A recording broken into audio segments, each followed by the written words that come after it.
Olá, pessoal. Estamos aqui para mais uma edição do Sou SAF em Campo. Estou aqui com o Fernando. Fernando, boa noite. Como você está? Boa noite Danilo, boa noite pessoal de casa. É isso aí. Eu realmente tô muito feliz, principalmente aí com mais um título. E gostei muito do que você falou aqui antes da gente ir para o ar. O Corinthians encerrou o futebol brasileiro com um título, né? Fechando o último campeonato aqui. E inicia os campeonatos do país, agora em 2026, com mais um título.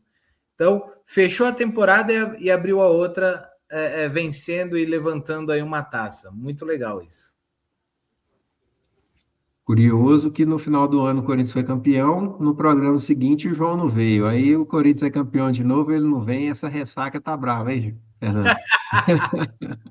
É verdade, viu? E a gente tem que continuar aí com a tradição, né? Em time que tá vencendo não se mexe, né, Danilo? Então vamos continuar. O Corinthians levantando a taça e aí eu e você assumimos aqui a bronca no dia seguinte. Isso aí, com toda certeza. Tivemos rodada também dos estaduais, né, no final de semana, algumas movimentações. Agora, no meio de semana, já tem brasileiro novamente. Então, tá um início de ano bem movimentado, né? Até diferente dos anos anteriores, onde era uma época só de estaduais, né? Agora, a gente já tem essa mistura aí de estadual com brasileiro. Mas tá bacana.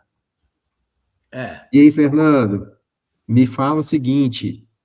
A gente vai começar com um assunto assim bem interessante, né, para a gente que lida com esse universo de gestão aí no futebol. A gente fala muito de SAF, mas fala também da questão do multiclube, né?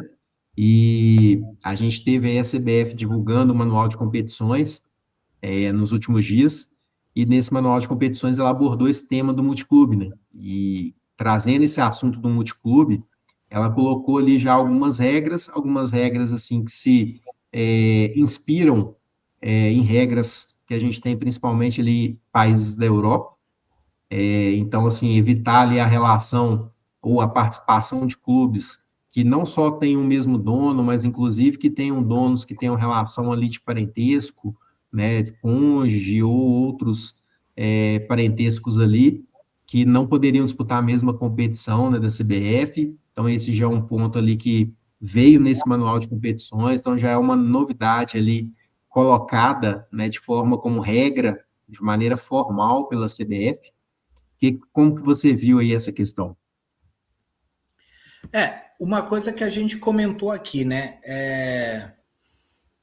Todas as ideias que surgem no futebol, a gente sabe que ela precisa de um tempo ali de maturação e até uma possibilidade de alteração, criação de regras ali para realmente adequar aquela ideia e fazer com que ela seja uma ideia boa, não uma ideia ruim, né? Que ela acabe sempre valorizando o esporte e que ela possa aí, fazer com que o torcedor, que é quem realmente consome o produto futebol, que ele continue assistindo e continue empolgado.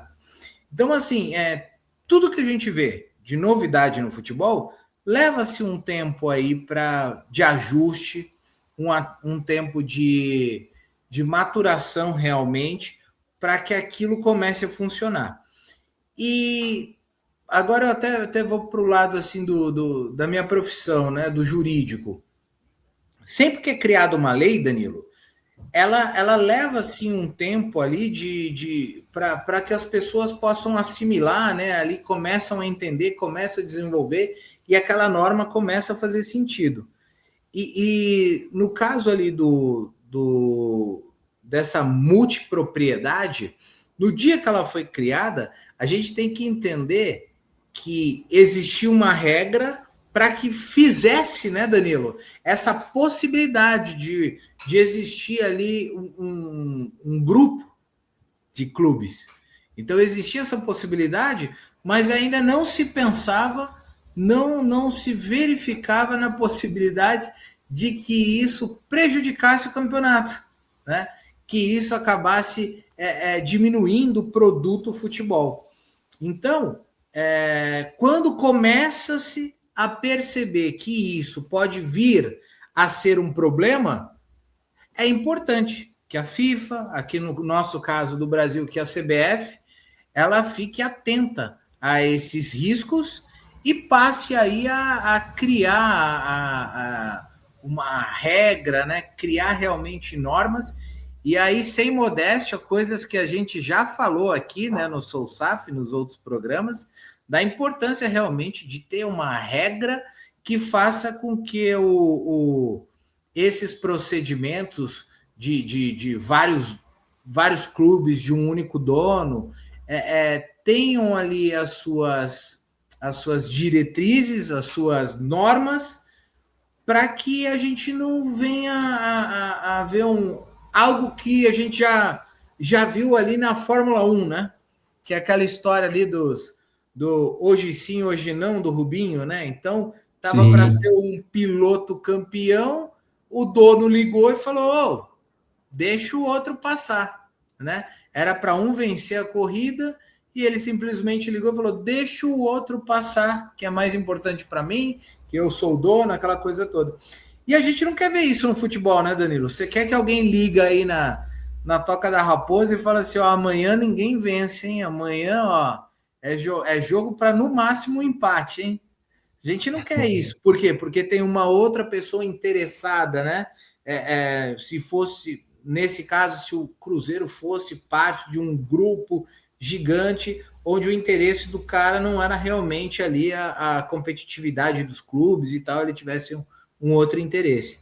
E aí eu vejo que realmente a CBF ela tem aí buscado realmente fazer, né? Fazer depois de tantas críticas, né? De começar a fazer, começar a agir, começar a demonstrar e mostrar para as pessoas que ela tenta sim fazer um futebol de qualidade. Então, no momento em que ela endurece as regras ali perante a essa possibilidade de ter vários donos de um clube, eu acho, desculpa, de um dono para vários clubes, eu acho sim muito interessante. E aí o que a gente vê é coisas que eles pensaram que não pode valer, né? Agora em 2026.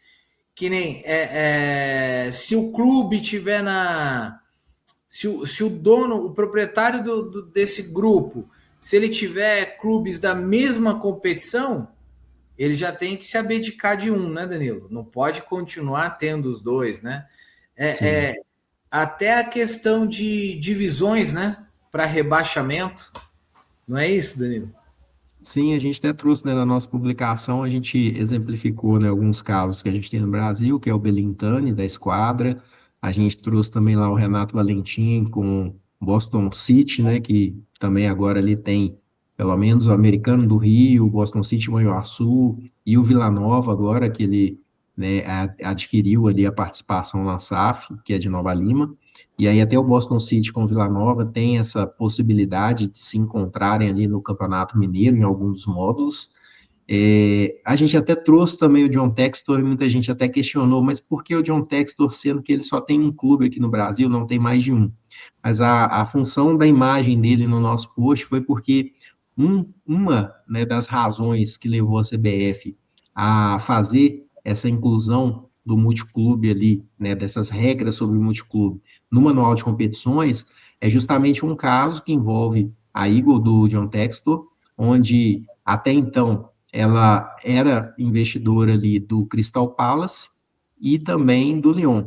E ambos iriam participar de uma mesma competição europeia, né, continental, e aí a UEFA, né, disse que não poderão participar os dois. Com isso, o Crystal Palace foi retirado da competição, mesmo ele tendo sido campeão de uma das competições da Inglaterra, ele perdeu a sua vaga, foi rebaixado para uma competição de menor expressão a nível europeu, e no seu lugar entrou o Nottingham Forest, né, que é de um outro grupo inclusive multiclube, né, do Marinac, se não me engano. Sim. Então, você teve um clube ali que esportivamente ele conquistou aquela vaga, mas ele não pôde usufruir daquela competição justamente por fazer parte de um grupo onde outro clube também participaria. Então, esse caso foi um caso emblemático que a CBF colocou como exemplo do porquê ela incluiu essas regras, né, no manual de competições. Então, por isso até que a gente trouxe lá a imagem do John Textor na nossa publicação. E assim, e tem até aquela questão, né, Danilo, que aquilo que eu falei aqui no começo, né? De que a gente não consegue imaginar tudo que pode acontecer quando você tem uma ideia, cria uma regra e tal. E tanto é que a CBF, quando ela fala de endurecer essas regras, ela já tentou pensar lá na frente, né? Então foi quando veio aquela questão de um controle, de uma influência significativa, né? Ou seja, não é que o Danilo não pode ter ali dois times que possam se enfrentar no Campeonato Mineiro, no Campeonato Paulista. Não, assim, não é só o Danilo. Assim, imagine que o Danilo tem um time e a esposa do Danilo, a Jamila, ela tem outro. Então, não pode. Por quê? Porque terá influência. E a gente sabe, né, Danilo, que sempre a esposa manda, ou seja, o seu time iria perder, né, esse campeonato. Então, a CBF, ela tá pensando lá na frente, ela fala assim, pô, não adianta eu também só querer, assim, que aquele CPF não pode ser dono de vários. Não, vamos fazer uma investigação, vamos ver se ali não tem um primo dele numa outra, numa outra equipe, não tem um irmão, né, um filho, alguém ali que possa realmente causar essa influência de fazer com que aquele resultado sofra alguma interferência. E aí Isso é nós bem estamos falando legal. de parentesco, né? Essa parte do Isso. parentesco, ela está explícita lá nas regras. Agora, não sei se você sabe, né, da situação, por exemplo, do Candangão, que é o campeonato lá do Distrito Federal, né, em Brasília, que a gente tem a figura do Luiz Estevão, que é o dono do portal Metrópolis. Sim. Ele é dono oficialmente do Brasiliense, é um dos clubes, né, que disputa lá o Campeonato do Distrito Federal, mas, segundo informações, ele controla ao menos 5 times que disputam esse torneio. Então, de maneira cruzada ali, né, tem essas informações Mas ele não e controla com o rosto dele, ele controla ali com familiares, não, aí é essa a controla com alegação. pessoas de confiança, claramente da confiança dele, que tem Tá. essa participação ali formal, mas, assim, segundo reportagens, né, indo até os clubes falam que não, aqui todo mundo sabe que é ele que controla. Então, informalmente ali, todo mundo já sabe que quem, né, detém esse controle é ele, né? Claro que aqui a gente não está cravando nada, né? É questão de reportagem que a gente tem acesso, mas tem essa situação, e é uma situação que fere as regras que a própria CBF está colocando, né? Está propondo, só que de uma maneira diferente, né? Não é o parente ali que está envolvido, aí você já tem a ligação de pessoas da confiança desse controlador. Então, é um caso aí para ser estudado, né? O que poderia acontecer nesse tipo de situação se comprovada nessa relação de controle, mesmo que indireto, né? Mas o importante aqui para deixar bem claro para o pessoal é o seguinte: a CBF ela está se movimentando, ela está fazendo as coisas pensando em resolver problemas. Mas é claro que assim, tem mais coisas, né? Como isso que você mencionou, realmente é algo que tem que se pensar para que não ocorra. Mas é aquilo, se a CBF for ficar só pensando em todos os problemas que tem, ela não vai fazer nada. Então eu entendo que assim, o importante é que ela está tendo ali atitudes, iniciando ações para ir solucionando ali os problemas aos poucos, e com o passar do tempo a gente vai limando e buscando aí o excelente futebol. Mas aí, só para ficar mais claro, né? Lá no Distrito Federal, a gente tem a primeira divisão com 10 clubes. Desses 10 clubes, o que dizem é que ele controla 3 e ainda controla mais 2 da segunda divisão. Então, assim, 30% dos clubes da primeira divisão ali estão sob o controle, né, de uma pessoa.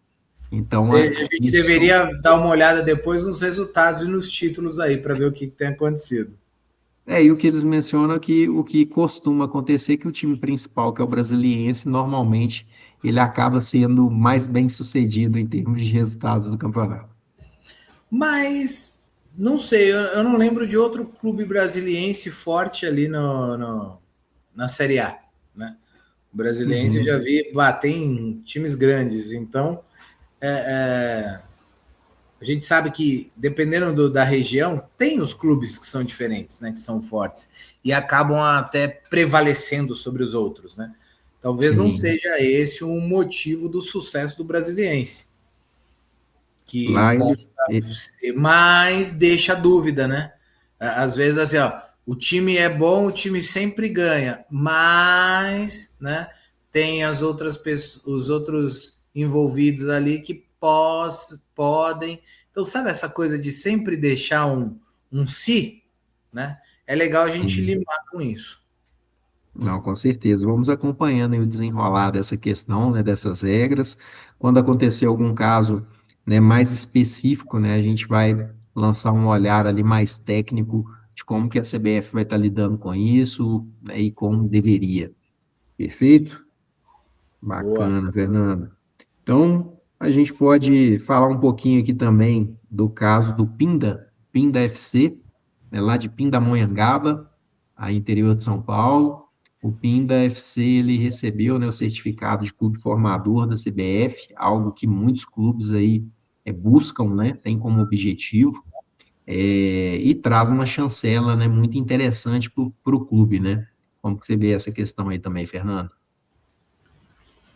Ah, isso é bem legal, porque enquanto a gente vê aí muitos clubes, né, ainda que tratam, né, o jurídico como um setor secundário ali, né, para escrever a notinha quando explode alguma bomba, né, o Pinda ele mostra exatamente o caminho oposto, né, e colhe os resultados, porque assim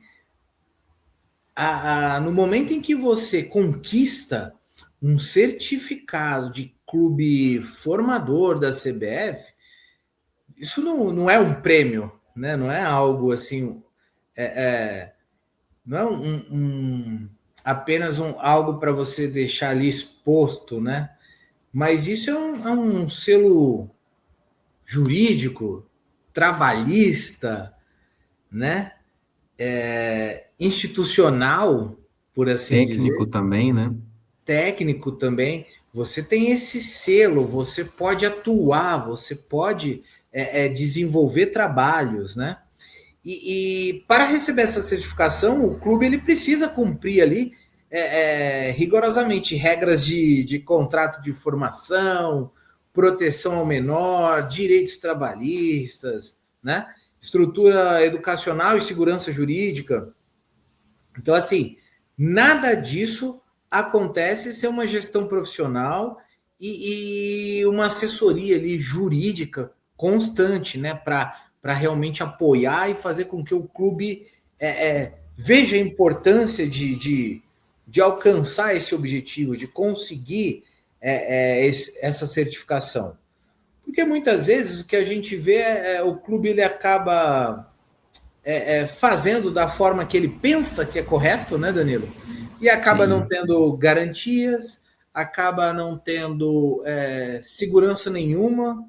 Quando ele vai ver, ele fala: não, aquele jogador era meu, já está com outro clube, ele não recebeu nada. Aí ele vê aquele clube depois dele recebendo valores de transações que são feitas para a Europa e lá na Europa que são transações que são feitas com esse jogador, porque ele não tinha nenhum contrato, ele não tinha esse certificado de clube formador, então ele acabou, por uma falta de conhecimento, perdendo uma grande oportunidade ali, né? De ter uma pessoa que iria trazer ali um recursos ali bem interessante para o clube, né? E o Pinda ele é a prova de que O Pinda ele é SAF, né, Danilo, ou não? O Sim, o Pinda Pinda foi fundado em 2022, né? Ele completa 4 anos nesse ano e foi uma das primeiras SAFs aí do estado de São Paulo, né? é. Alguns dizem até que foi a primeira. Em termos de constituição do CNPJ, não, mas em relação, acho que à efetivação do projeto, alguns dizem que foi a primeira aí do estado de São Paulo. Tá. E o Pinda, ele é prova de que a SAF bem feita não é a troca de técnico rápido ou aposta em tudo, né? Vou, todas as minhas receitas eu vou jogar no time principal. Não é isso, né? É o que constrói aquela base, que vai construir uma base sólida para um clube, né? Contratos Sim, corretos, segurança institucional. Então, na prática, o clube ele reduz o risco ali de ações trabalhistas, protege os seus ativos, que são os atletas, e se torna mais atrativo para o mercado, porque os outros clubes vão começar a olhar o Pinda de outra forma agora. Pô, ele tem um certificado. Então ali vão vir profissionais que já vão ter ali mais conhecimentos, estão vindo de uma estrutura melhor, né? Então, assim, na minha opinião, esse é o modelo que deveria ser debatido quando falamos de SAF, né? Menos improviso, menos emoção das decisões e mais direito, mais gestão, mais responsabilidade. sim, a gente pode fazer até alguns paralelos, né, que a gente trouxe também ao longo dos últimos dias, que a gente tem o Fluminense de Feira de Santana, que não, na situação é diferente do Pinda, né, o Pinda foi criado em 22, então ele tem poucos anos de existência, já começou como SAF, mas com esse foco ali nas categorias de base. Agora o Fluminense de Feira de Santana, ele precisou passar por um processo realmente ali de transformação, porque o clube estava totalmente ali endividado, largado às traças, e veio com a SAF em 2023, mas justamente com esse foco também, voltado para as categorias de base. A categoria de base como um pilar fundamental para a sustentabilidade financeira do clube. E assim vem sendo feito um investimento com metas ousadas ali, de formação de atletas, né, de negociar esses atletas com outros clubes para fazer com que isso dê fôlego, né, dê ali o oxigênio necessário para o clube para que ele possa ter sustentabilidade, né? Então a gente tem esse paralelo e ao mesmo tempo do que você trouxe essa questão da responsabilidade da gestão e da forma de condução, né? Talvez a gente nem fale na responsabilidade, mas a forma de condução, a gente tem o caso do Botafogo, da Paraíba, né? Que no último ano aí como SAF, ele trocou de técnico 5 vezes. Né? Os técnicos ele tem uma média menor do que 7 jogos cada um, e além disso trocou 3 executivos de futebol nesse mesmo período. Então a gente vê um turnover ali muito alto, muito elevado, né, para um clube que se espera a profissionalização dessa gestão.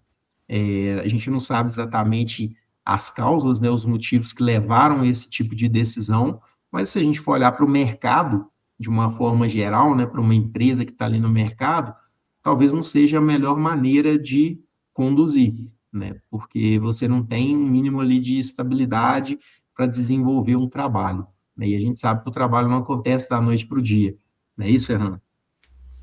Com certeza, com certeza. E Danilo, 5 técnicos demitidos em apenas 34 jogos, né? Isso aí não é só um problema esportivo. É Mas um. aí eu te pergunto, adivinha quem que ele está querendo contratar agora? Quem? Só pode ser o Lisca doido. Que Você vê, ele tá não quase pensa. fechado. Tá Você quase vê. fechado. Então, mas você vê cata os últimos técnicos, né? Não existe uma proposta, uma ideia de jogo. Ah, nosso time vai jogar mais atrás, vai jogar mais na frente, vamos buscar profissionais que têm essa cara, né? De jogar em contra-ataque, jogar com marcação em cima. Você vê que não existe isso. Ninguém fala disso. Vamos pegar uma figura, né? O Lisca doido ali, ele tem sua importância, sua relevância no futebol, né? Eu gosto muito desse tipo de profissional que realmente Quem não queria um técnico desse num momento ali de sofrimento no seu time ali, ó, chama ele e vamos ver o que acontece, né? Então, continua, mesmo sendo uma SAF, acaba agindo como com aquele amadorismo que a gente viu muito forte, vê ainda muito forte nas associações, né? Então, isso, Sim. Danilo, não é um problema esportivo, é um alerta de gestão, né? Opa, tem uma SAF, contratei pessoas ali para desenvolver um trabalho e esse trabalho não está dando certo, né? Então, assim, quando a SAF foi criada, a promessa era profissionalizar o clube, né? Trazer previsibilidade, planejamento, segurança. Você está falando que eles vão trazer o Lisca. Então, assim, qual foi o planejamento para isso? Já está há uns 3 anos pensando em trazer o Lisca.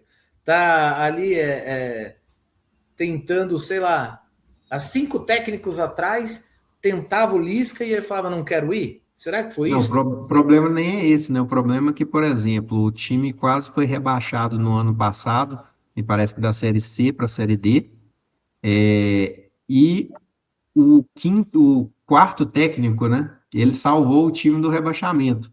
Só que esse quarto técnico salvou o time do rebaixamento, acabou o ano, não renovaram com ele. é O isso. técnico que salvou do rebaixamento. E esse técnico que salvou do rebaixamento foi o técnico que estava dirigindo o time que goleou o Botafogo no último final de semana e foi responsável pela demissão do quinto.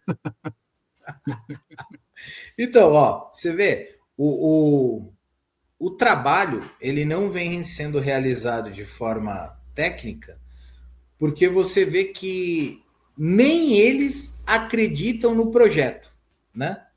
Nem eles acreditam ali nesse planejamento.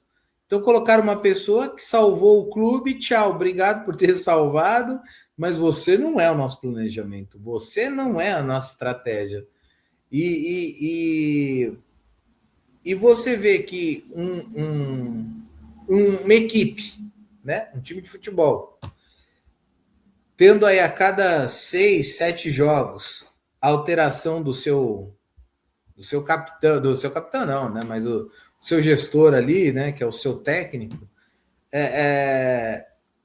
Esses jogadores eles não têm a possibilidade de ter um projeto técnico ali, né? Você não consegue permitir até para os técnicos que estão ali trabalhando a possibilidade de uma avaliação real do elenco. Porque às vezes você tem um cara jogando ali na meiuca que o cara tá jogando de meia, mas ele funcionaria, sei lá, jogando um pouquinho mais para frente, né? Ou você recuando ele um pouco, ele conseguiria desenvolver um futebol melhor. E aí pode ser aquele cara que é o cara que vira referência para o clube, né? Foi vendido com um valor muito alto. Por quê? Porque tem essa possibilidade de ver o cara jogando, desenvolver o cara. Mas da forma que tem sido feita, que foi feita, não, isso é impossível. Então, assim, a SAF ela não pode ser gerida só por investidores, executivos. A SAF ela precisa ser gerida com uma base ali de uma equipe técnica e forte, para que ela continue ali sendo que é o qual foi a desculpa para existir a SAF? Que existisse o profissionalismo. Então ela não pode só ir lá vestir a roupinha de SAF, de profissionalismo, mas agir de forma amadora. Não é isso, Danilo? Não, Sim, com não dá certeza. para a gente aceitar isso. Não, com certeza. Mas a gente sabe que é um processo, né, de evolução.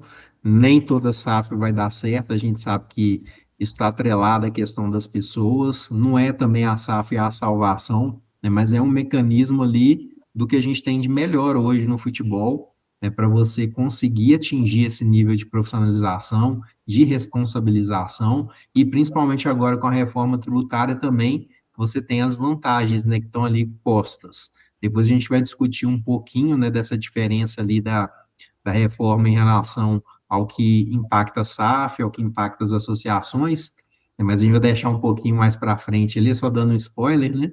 Mas voltando aos critérios de gestão que a gente está discutindo aí do Botafogo da Paraíba, a gente teve também o caso do América do Rio Grande do Norte, né? Também é SAF, e foi punido com a perda de 18 pontos, agora no Campeonato Potiguar. E foi punido justamente porque relacionou um atleta, que esse atleta nem entrou em campo e deveria estar com o elenco na copinha, ele não foi, seguraram para que ele compusesse ali o elenco do profissional, só que era um atleta com mais de 20 anos e não tinha contrato profissional, e isso feria uma regra ali do Campeonato Potiguar, né, o regulamento do Campeonato Potiguar. E aí você já vê nessa questão ali de gestão, né, como alguém que é responsável por toda essa questão jurídica ali do clube, né, não se atentou para esse tipo de situação. E não aconteceu só com a América. Um outro clube também do mesmo torneio teve o mesmo tipo de problema e também foi punido. Perdeu, acho que 15 pontos, ao invés dos 18 ali do América, mas os dois ficaram com a pontuação negativa nesse momento. E numa situação muito difícil de reverter, muito possivelmente ambos podem ser ali rebaixados, né, no campeonato devido a Esse essa outro situação. clube, esse outro clube, Danilo, que você mencionou, ele era SAF? O outro não. O outro não é não. Eu perguntei isso justamente porque, como eu mencionei aqui no quando a gente falou agora há pouco, quando existe uma SAF, tem que despertar um alerta, né?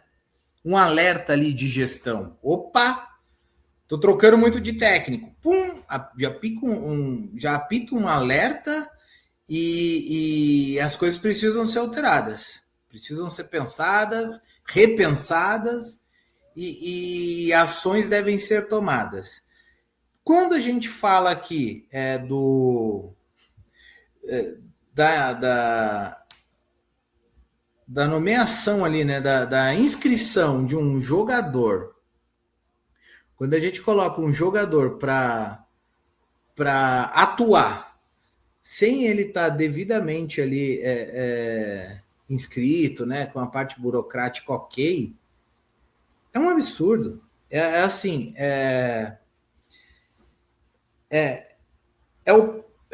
assim, para o torcedor realmente entender aqui, Danilo, para o pessoal que nos acompanha realmente entender. Quando um clube ele vira SAF, ele não pode mais errar no básico. Porque a SAF, ela carrega aquele selo de profissionalismo. Então, assim, a gente não pode acostumar, não pode aceitar, não pode, assim, acreditar que a gente vai verificar esses erros básicos que a gente via lá atrás. Portuguesa colocando gente que não podia jogar, outros clubes colocando. Por quê? Porque é amador, não é profissional, né? Não tem uma gestão profissional.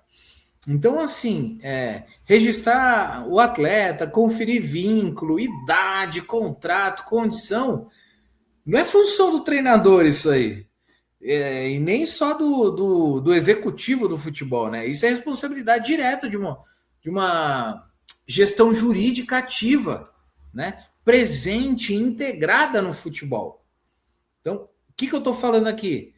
É o profissionalismo puro. Então, assim, a gente não pode aceitar isso. Não pode aceitar, o torcedor ele não pode aceitar esse amadorismo, né? Então, ali no América, esse alerta de gestão, ele tem que, olha, o pessoal não pode dormir à noite, porque tem que estar esse alerta apitando. É um absurdo isso. Tem que parar, sentar, colocar de novo ali a rota para seguir e que isso nunca mais aconteça. Não pode acontecer. No futebol brasileiro, quem virar SAF não pode fazer isso. Não pode cometer esses erros grosseiros, né? Básicos. Esquece, não, a gente não pode aceitar isso. Com certeza. E o clube, né, que também foi punido foi o Potiguar Seridoense, lá do Rio Grande do Norte. foi o outro clube que Então, recebeu mas punição, esse perdendo outro 15 que você pontos. falou, mas esse outro que você falou não era SAF, né? Então, Não. assim, eu consigo entender por quê? Porque eu vejo assim, é uma associação, a gente Mas, sabe de que a toda forma, né, associação. ela teria sua estrutura ali e deveria estar capacitada para, né, verificar esse tipo de situação, né? Mas a gente vê aí é a falha nos processos, né? A falha de gestão. Então, independente, né, de quem era o responsável ali, você vê que o processo ele não funciona, né? E traz esse tipo de punição que pode custar ali um ano do clube na segunda divisão de um campeonato estadual. O campeonato estadual já não traz receita ali que a gente entenda que seja compatível com o que o clube está investindo.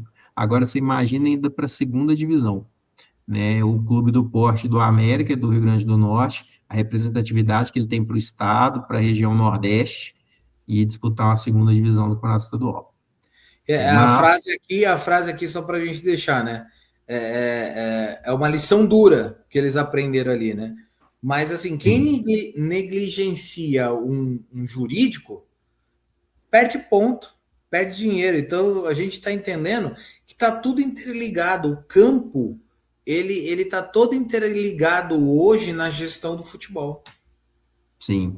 Ele ainda vai buscar uma jurisprudência de um caso que aconteceu com o Tunaluso, né? O Tunaluso teve uma situação semelhante, tem as mesmas características, e com base no recurso por meio de algum artigo específico, ele conseguiu reduzir a punição. Não é que ele deixou de ser punido, mas diminuiu o número de pontos que ele perdeu, né, no campeonato estadual. E aí, com isso, o América vai tentar se amparar nessa jurisprudência para reduzir, né, o nível da punição e, com isso, de repente, ele conseguir ficar numa posição que não rebaixe, né, para a segunda divisão do ano que vem.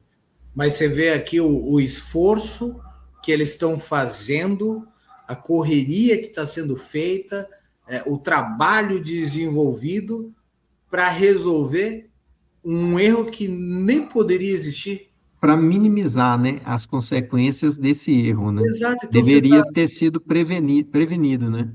você tá colocando ali, empenhando ali um esforço que, que você poderia colocar em outro momento ali para outra coisa, né? Realmente importante. Você poderia utilizar desse esforço para conseguir algo melhor para o clube. Mas não, você está usando o esforço para corrigir erros de amador. É isso, Sim. erros de amador. Agora, eu vou aproveitar esse caso para linkar com o próximo. Eu fico imaginando se o Fernando Diniz fosse o técnico do América do Rio Grande do Norte. Como é que ele receberia essa informação? Que aí a gente entra no próximo caso, né, que é o caso do Vasco, e a gente teve, né, aquela repercussão da forma como o Fernando Diniz conversou com os jogadores na parada técnica lá para hidratação, me parece, né, do jogo, e foi filmado, né, todo mundo viu aquilo ali em rede nacional, e muita gente debatendo essa questão. Acho que uma boa parte ali do público entendendo que é assim mesmo que funciona no futebol, sempre foi assim, tem que ter esse tipo de pressão, né? O treinador, ele age ali de forma a tentar puxar ali o jogador, né, para, de repente, focar ali no jogo, para ele motivar esse jogador, mas cada um tem sua forma, e outros questionam muito, né, levando esse tipo de tratamento para um lado de um assédio moral, algo que pode gerar problema ali até trabalhista, né, para o Vasco. Inclusive, o que aconteceu foi que uma sócia do Vasco abriu, né, uma denúncia junto ao compliance do clube, principalmente porque o clube tem políticas internas ali contra o assédio. E ela, ao, né, presenciar ali aquela situação, ela levou isso para poder entender como que o clube iria se posicionar, que tipo de tratativas, né, haveriam, e inclusive se o clube prestaria apoio, né, suporte para os atletas envolvidos no caso.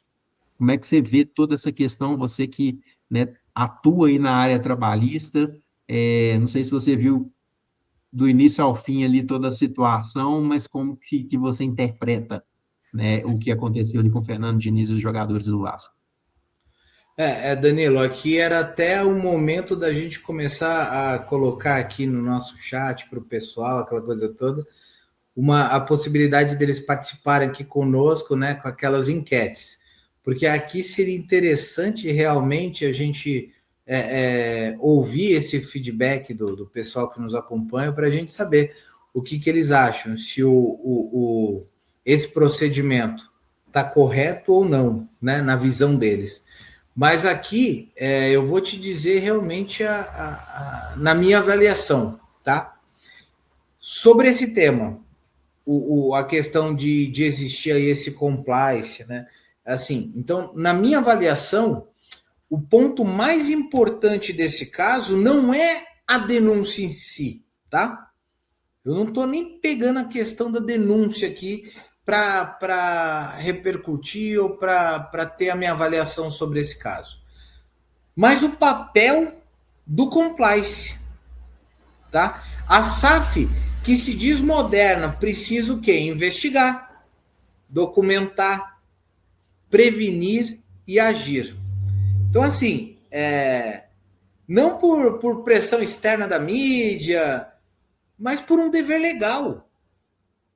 Eu não tenho um clube profissional hoje, o Vasco não é profissional, não tem a sua SAF com as pessoas competentes.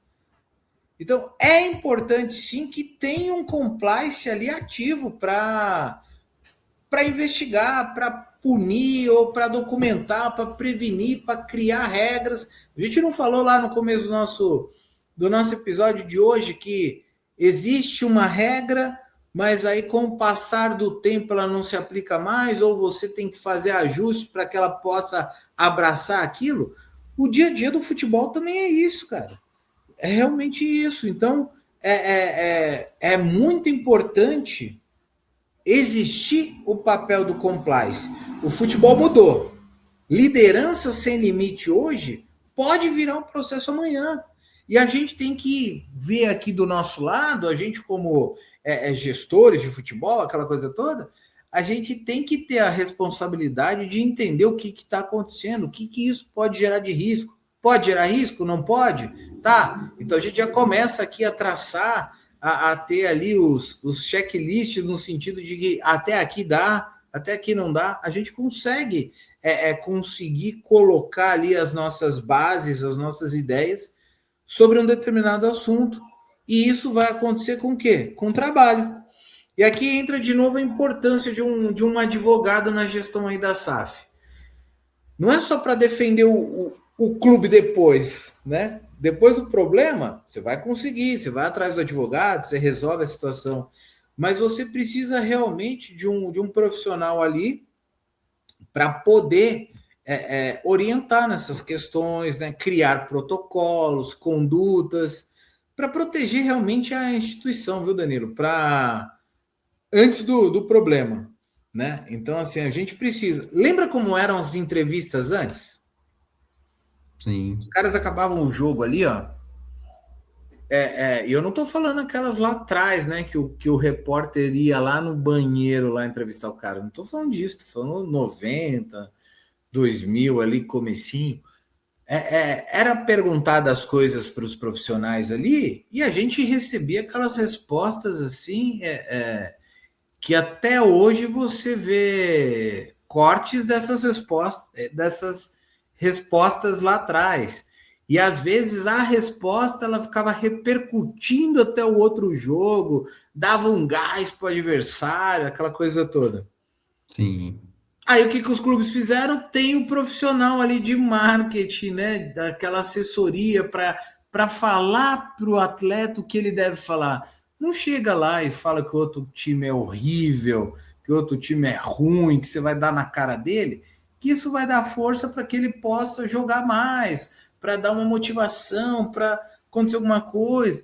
Então, existe um profissional para direcionar isso. É claro que cada pessoa vai agir de uma forma, mas pelo menos ela vai ter essa noção. E quando ela falar alguma coisa, ela vai já estar orientada, sabendo, pô, se eu fizer assim, eu posso sofrer esses tipos de reações, né?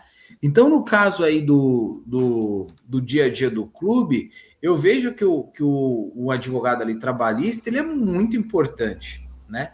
Justamente para isso, para orientar, para esclarecer, né? E quando a gente fala em compliance, que nem eu lembro, todo mundo que eu vi falando dessa matéria sempre viu um compliance como um inimigo, né? Ah, uma sócia lá acionou compliance. Não, mas ele não é um inimigo do futebol. Ele é a proteção do clube. Acho que ninguém Ele, falou muito do compliance, não, pessoal. Aqui, ó, só para você ver os comentários aqui que tem no post. Caso de exclusão imediata do quadro societário. olha lá. Então, mas por quê? Porque às vezes a pessoa ela vai atrás de comentários ali de um pessoal que pega realmente a parte ali se você colocar agora aí no YouTube para ver quem falou sobre isso, você vai escutar alguém falando: ah, mas o futebol é assim, você tem que falar assim, de forma gritando. Acabou o futebol. É, isso. Mas a questão aqui não é essa. Ninguém está querendo dizer que ele pode falar assim ou não. Mas assim, o legal é saber que tem um compliance para ver. Legal, ele chegou até aqui, pode. Passou disso, não pode. Entendeu? É só para que tenha ali realmente um procedimento, né? Para averiguar, para prevenir, para agir, para investigar, para Não, concordo, documentar apenas. concordo plenamente com você sobre o papel do compliance. Mas também concordo com um comentário aqui que colocou. No esporte de alto rendimento sempre existe essa cobrança. Aí entra o caso dele, né? Na visão dele, ele não vê assédio. De certa forma, eu até vejo que há. Mas a questão toda vai ser, se a moda pegar, todos os técnicos de futebol cometem assédio moral. E realmente, de certa dosagem ali, cometem, né? Só que como que você vai tirar esses nervos à flor da pele na beira do campo de um técnico de futebol com jogadores no nível cultural que a gente tem hoje, né? Então, é meio complicado, né? Aí tem muito trabalho para compliance. Sim, sim, mas eu vejo que não é tirar o que as pessoas conhecem ali dentro do futebol, né? É realmente não admitir algum excesso, algo que cause prejuízo. Às vezes o compliance vai servir para colocar os dois ali para o cara falar: meu, desculpe, tá tudo tranquilo. Ou às vezes para a pessoa falar assim: oh, me desculpe, Danilo, pelo jeito que eu falei, e você virar para mim e falar: Fernando, tá tranquilo, não me ofendi com isso e tal. Entendeu? É isso, é cultural ali, é para realmente não ter problema. O compliance serve para isso, para medir, para entender e para criar. E, pô, o Fernando fez isso. Ah, isso aqui a gente já vivenciou lá no passado, porque teve uma documentação, né? Foi documentado, foi esclarecido. Aqui já extrapolou a ideia do clube. É isso. Com certeza. Mas vamos acompanhar aí se vai desdobrar alguma questão, né, alguma resposta depois formal em relação a essa parte do Vasco da Gama, né, se o compliance se manifesta de alguma maneira perante nessa denúncia que foi colocada, para a gente até entender, né, porque eu acho que é um fator que é uma novidade que a gente tem ali no meio do futebol, não me lembro de um caso semelhante, pelo menos não recentemente, e principalmente porque também é um tópico, né, que ele é mais recente, né, de tratar, de lidar dessa parte ali do assédio moral de uma forma mais debatida, né? Então, vamos ver aí no futebol como que isso vai se desenrolar. Vamos acompanhar O os que eu próximos lembro capítulos. de ver de compliance, Danilo, é geralmente quando é uma associação que quer colocar algum presidente para fora, algo assim, e aí assim, existe um compliance que vai descobrir um erro que agora esse erro é inaceitável. Aí as pessoas falam: pô, mas o presidente antigo errava muito isso. Ah, mas lá a gente não teve o compliance, agora teve. Então, é por isso que eu até entendo que as pessoas às vezes veem o compliance como inimigo, porque ele é uma ferramenta que às vezes é utilizada por pessoas mal intencionadas para conseguir algo ali, né? Alguma coisa ali que não está clara para a gente. Com certeza. Bom, a gente vai caminhando para o final aqui, Fernando, e aí eu vou trazer daquele spoiler que a gente deu, né, algumas notícias atrás, que é em relação à reforma tributária, né, a gente teve os vetos presidenciais relacionados à parte ali do futebol, e que a gente tem, né, no horizonte ali para janeiro de 2027, uma tributação de 15,5% para as associações, e em contrapartida ali, né, a gente tem os 6% para as SAFs, né? Então tem uma diferença bem ali gritante, né, de alíquotas. É claro que na associação a gente ainda tem alguns critérios de aproveitamento de crédito que nas SAFs não haverão, né, da forma como está posto ali a regra. E só que de toda maneira a gente volta naquela discussão, né? Até que ponto ali, se não houverem mudanças, as associações elas vão permanecer dessa mesma forma, sem cogitar uma conversão para a SAF e se ver nessa situação de um impacto tributário que pode ser muito significativo para as finanças do clube, né? E a gente tem aí Flamengo, tem Palmeiras, tem Corinthians, Fluminense, que ainda não estão ali, né, numa movimentação mais adiantada, pensando nessa questão da SAF. Até Corinthians e Fluminense discutem, Flamengo e Palmeiras meio que negam, né, essa questão, mas a gente acredita que se não houverem mudanças, realmente é o caminho, né? O caminho, inclusive, o que a gente discutiu nos programas anteriores, que você tem essa possibilidade da SAF distribuída e da associação detendo ali 100% das ações dessa SAF, né? O que é importante a gente deixar bem claro aqui, né? Essa vantagem, o Danilo, ela não surgiu por acaso, né? Essa diferença, né? Por que essa diferença? Foi do nada? Não, ela é fruto ali de um modelo jurídico estruturado, né? Criado exatamente para quê? Para dar previsibilidade, transparência, rentabilidade fiscal ao futebol. A ideia sempre foi essa quando a gente pensa em SAF. Então, não é à toa essa diferença aí na alíquota que você trouxe.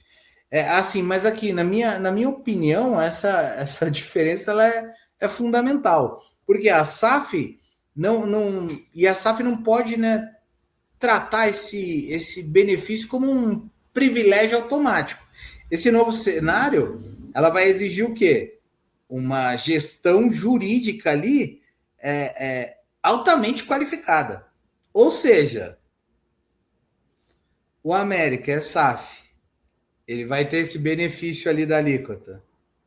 Aí ele vai me inscrever um jogador que não poderia ser inscrito? Pô, você quer o benefício, mas você não entrega a qualidade, né? Pô, a SAF tem uma alíquota diferenciada. Você se aproveita dessa alíquota, mas você não apresenta ali uma gestão qualificada? Será que pode? Será que a gente vai aceitar isso? Né? Porque assim, não estamos falando só de imposto, mas de planejamento tributário, né? Transições de regime ali, aproveitamento de crédito, o compliance que a gente falou aqui, né? E o clube, volto a dizer, o clube que não tiver ali o advogado participando das decisões, ele corre o risco de perder essas oportunidades, né? Errar enquadramento fiscal, sofrer ali autuações, comprometer todo o projeto esportivo.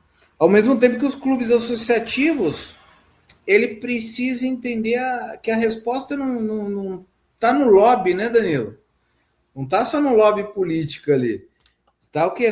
Nessa organização, na adaptação ao mercado, da profissionalização da gestão. Agora eu volto a dizer, isso aqui, ó, eu falo lá atrás. Palmeiras, Flamengo, são associações que demonstram uma qualidade de gestão muito alta. Qual a chance desses caras, no dia que eles colocarem na ponta do lápis, que essa alíquota, a diferença dessas alíquotas, no final ali do mês, vai fazer diferença para o clube ter mais ou menos dinheiro ali? O dia que eles fizerem esse cálculo e demonstrar que a SAF vai beneficiar o Palmeiras, vai beneficiar o Flamengo, você pode ter certeza que eles vão alterar sim, sem dúvida nenhuma. Por quê? Porque se os caras hoje já conseguem apresentar uma gestão bem profissional, no dia que essa gestão bem profissional perceber que alterando para a SAF vai trazer mais benefícios, você acha que os caras não vão querer? E aí é legal, né? Até uma coisa que a gente aprendeu aqui com o Dr. João, né? Para o pessoal que está ouvindo a gente não pensar assim, pô, Fernando, claro que tem vantagem, né? Sai de 15 para 6, pô, é claro que vai ter vantagem. Mas é aquilo que o Dr. João até explicou aqui para a gente. Os clubes associativos, eles não pagam ali inúmeros impostos, né? Então, aqui a gente falou de uma alíquota que tem essa diferença, mas tem outros impostos que de receita, aquela coisa toda, que a associação ela está livre, diferente da SAF, né? Então tem que ver realmente, olhar o balanço ali, ver tudo certinho, ponto por ponto, para ver se algum dia Flamengo e Palmeiras vão ver que na ponta do lápis virar SAF faz mais sentido, vale mais a pena. Eu não tenho dúvida que eles vão tranquilamente. Maravilha, Fernando. Então é isso daí. Falar para a nossa audiência aí, se está gostando aí dos nossos conteúdos, né, para curtir aí, para seguir acompanhando, se inscrever aí no canal, ativa as notificações. A gente está semanalmente aqui no YouTube com o nosso programa Sou SAF em Campo, mas também estamos presentes aí nas principais redes sociais, LinkedIn, Instagram, Facebook, TikTok, né, sempre compartilhando ali notícias, compartilhando artigos, trazendo o que a gente consegue enxergar ali de melhor em termos de informação para quem quer estar sempre ali sabendo das novidades, né, e do que está acontecendo no futebol, gestão, parte jurídica, toda essa parte que envolve ali os bastidores desse esporte que é paixão nacional. Então é isso aí, Fernando. Suas considerações finais aí. Uma coisa que o pessoal sempre vê a gente falando aqui é o fato de pensar no futebol com profissionalismo, né? E aí, Danilo, vem o meu Corinthians, que é o exemplo de tudo de ruim, né? De mau profissionalismo, mau gestão, tudo que a gente diz assim, olha, um clube não pode ficar devendo, um clube não pode atrasar o salário. E aí ele vai e levanta mais uma taça, né? Então, assim, o Corinthians ele vem para esfregar na gente esse paradoxo maravilhoso, né? Do que a gente escreve de receita, do que deve ser seguido, e ele não faz isso e mesmo assim consegue resultados. Isso é o que faz o futebol apaixonante, mas uma coisa que a gente tem que ter ideia, né? No dia que o Corinthians ele corrigir essa bagunça administrativa, eu tenho certeza que o corintiano ele não vai ver o time dele ganhando 1 ou 2 títulos por ano, vai ver ali a força do clube, vai conseguir ganhar mais campeonatos. Vai ser ali algo que a gente nunca presenciou na América do Sul, assim, vai ser algo assim, uma hegemonia gigante, porque é só assim para eu conseguir explicar esse Corinthians que com tudo de exemplo ruim consegue ganhar títulos. Maravilha, parabéns aí pela Supercopa Rei, Fernando, todos os corintianos aí. E aí a gente já tem rodada de brasileiro nesse meio de semana, rodada de estaduais novamente final de semana, e bora que 2026 tem muito futebol.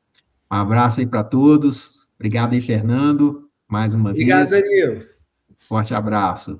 Abraço a todos. Até mais.